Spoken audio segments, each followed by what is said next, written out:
Assalamualaikum, Bu Dian. Waalaikumsalam, Bu. Bagaimana kabar hari ini, Bu? Alhamdulillah, Bu. Sehat. Ya, alhamdulillah. Begini, Bu Dian, dengar-dengar Ibu ada rencana mau mengadakan coaching ya Iya, dengan Bu. siapa, Bu? Iya, Bu. Hari ini saya akan melakukan kegiatan coaching. Kebetulan yang saya akan coaching hari ini itu Ibu Susi.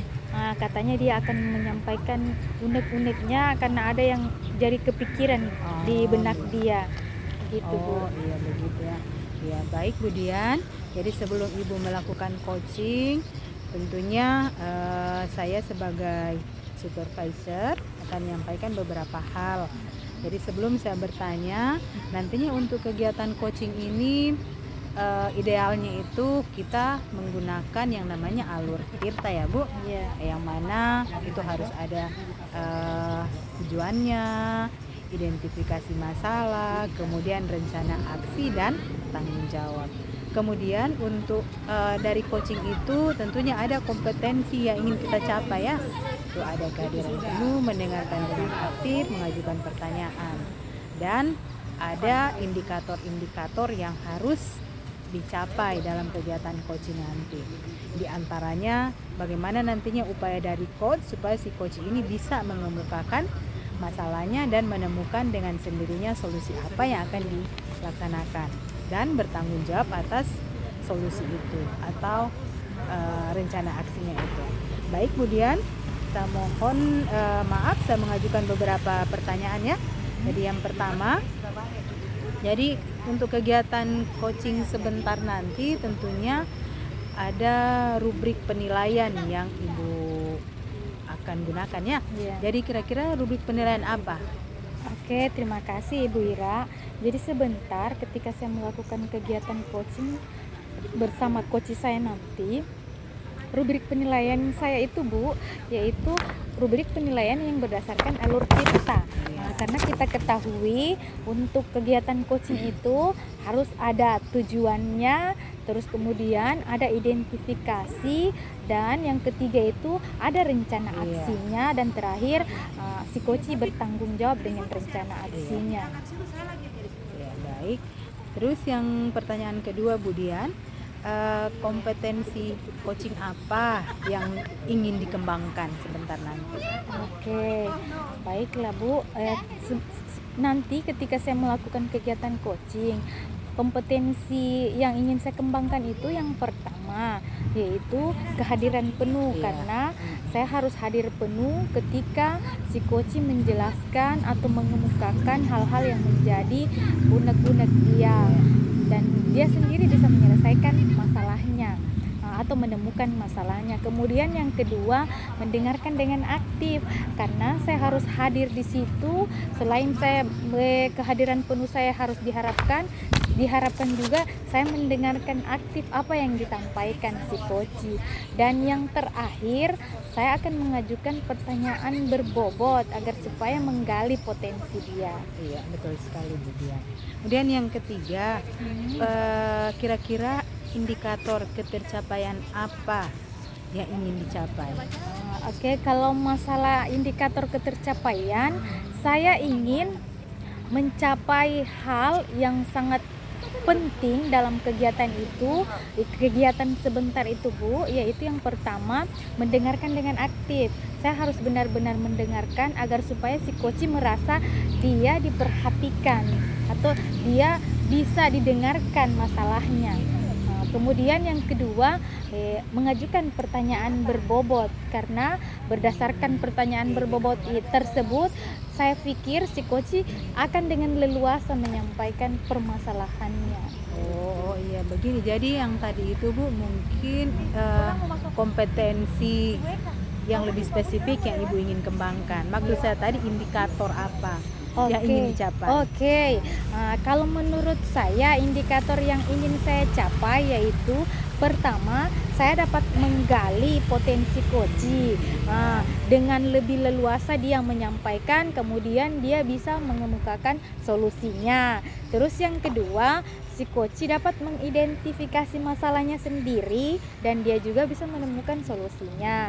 Dan yang terakhir, si coach bisa menemukan rencana aksi dan dia bisa bertanggung jawab dengan rencana aksinya tersebut. Baik, Oke. kemudian jadi saya rasa untuk kegiatan pra-observasi kita cukup di 3 pertanyaan dulu. Nah, sekarang silakan Ibu Dian memanggil coachingnya. Kemudian saya izin Bu, saya tetap berada di sini Oke. untuk memantau Iya. kegiatan coaching. Oke, Bu. Silakan Bu, Iya, terima panggil kasih, Bu. coachingnya sama-sama Bu Dian. Assalamualaikum. Waalaikumsalam. Oke. Bagaimana kabarnya Ibu Susi sore ini? Alhamdulillah baik Ibu Dian. Alhamdulillah. Ibu Susi, saya dengar-dengar ini Ibu Susi ingin berdiskusi dengan saya ini. Iya Ibu Dian, saya ingin sekali berdiskusi karena ada beberapa persoalan yang ingin saya sampaikan ke Ibu terkait persoalan saya di pelajaran PPKN khususnya yaitu kurangnya motivasi siswa dalam mengikuti pelajaran saya. Oh. Seperti itu Ibu Dian. Oke, baiklah Ibu Susi. Berarti Ibu Susi ini akan membicarakan keterkaitan dengan motivasi belajar Ya. siswa ya Bu Susi. Ya. Luar biasa ini. Kayaknya ini akan panjang ini diskusi kita ini Bu. Baiklah Ibu Susi, sebelum kita berlanjut ke percakapan kita untuk diskusi ini, saya terlebih dahulu ingin menanyakan kira-kira tujuan atau harapan Ibu Susi dalam kegiatan percakapan kita nantinya itu apa yang Ibu harapkan? Jadi saya berharap dengan perbincangan ini Bu Dian, saya bisa mendapatkan solusi untuk apa yang bisa saya lakukan untuk meningkatkan motivasi belajar siswa nanti di kelas saya, terutama di pelajaran PPKN nanti Ibu Dian. Gitu. Oke, berarti Ibu Susi berharap Ibu bisa menemukan cara meningkatkan motivasi belajar siswa atau menemukan solusi-solusi Ya. yang akan bisa nantinya Ibu gunakan kepada siswa-siswa Ibu nanti ya. Iya. Oke, baiklah Ibu Susi. Sebelum kita lanjut, saya mau tanya dulu, menurut Ibu Susi, kira-kira faktor-faktor apa sih yang mempengaruhi motivasi belajar siswanya Ibu Iya. Susi yang kurang itu? Baik Bu, jadi ada beberapa faktor yang menurut saya itu menyebabkan sehingga siswa saya itu malas untuk masuk di kelas. Yang pertama itu ada beberapa siswa itu yang setelah saya tanya kenapa tidak ikut pelajaran saya, ternyata alasan mereka itu membantu orang tua di kebun. Itu yang pertama. Yang kedua, setelah saya selidiki, ada satu orang siswa juga itu yang ternyata orang tuanya itu broken. Oke. Iya, jadi karena anaknya merasa tidak ada yang mengurus, tidak ada yang memperhatikan, menyiapkan segala sesuatu kebutuhan yang dia gunakan ke sekolah, maka anaknya itu ugal-ugalan saja ke sekolah, terserah mau masuk di kelas atau tidak, itu tidak anaknya tidak pusing. Itu yang kedua.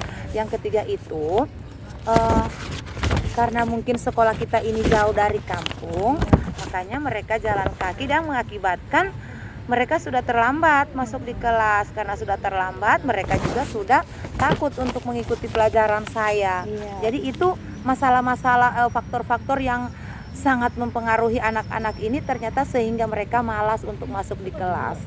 Itu Ibu Dian. Oke, menarik sekali kayaknya ini Bu ya. Berarti faktor-faktor yang menghambat sehingga motivasi mereka itu kurang.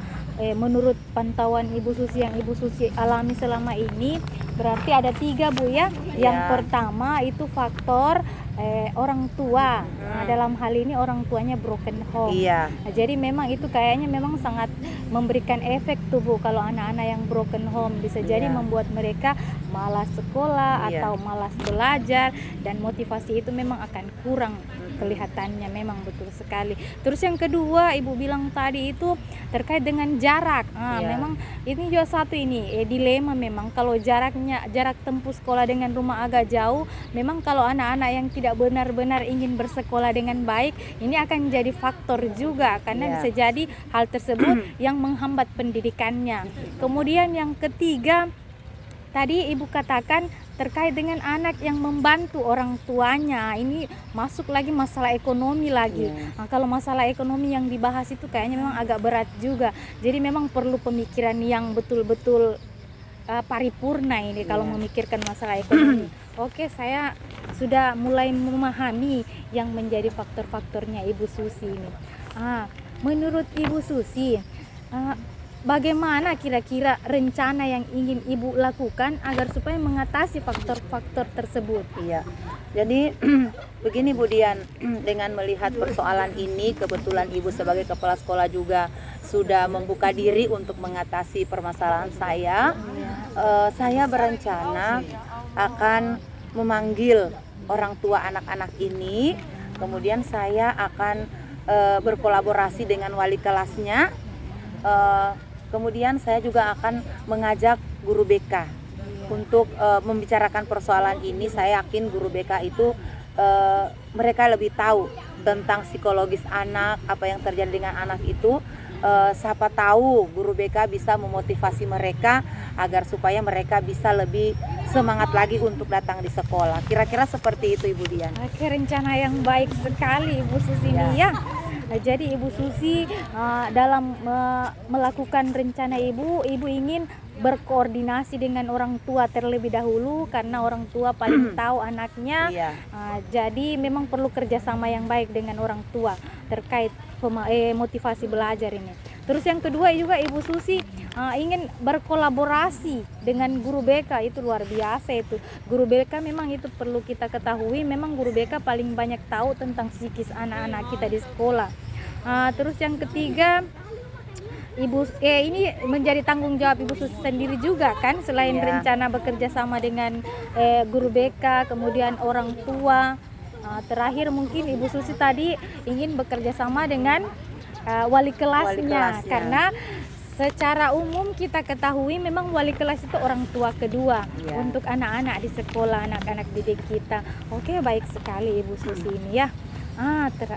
Sebelumnya setelah Ibu sudah menyampaikan rencana Ibu, saya ingin menanyakan ke Ibu Susi, siapa kira-kira yang akan membantu Ibu Susi untuk mengimplementasikan rencana ini? Jadi yang pertama saya akan meminta bantuan dari Ibu Kepala Sekolah sebagai pimpinan di sekolah ini agar supaya semua rencana saya bisa terlaksana. Kemudian nanti saya akan bekerja sama juga dengan orang tua mereka agar supaya mereka lebih memperhatikan pendidikan anaknya. Kemudian saya akan berkolaborasi, itu yang terpenting, saya dengan wali kelasnya, kemudian dengan guru BK.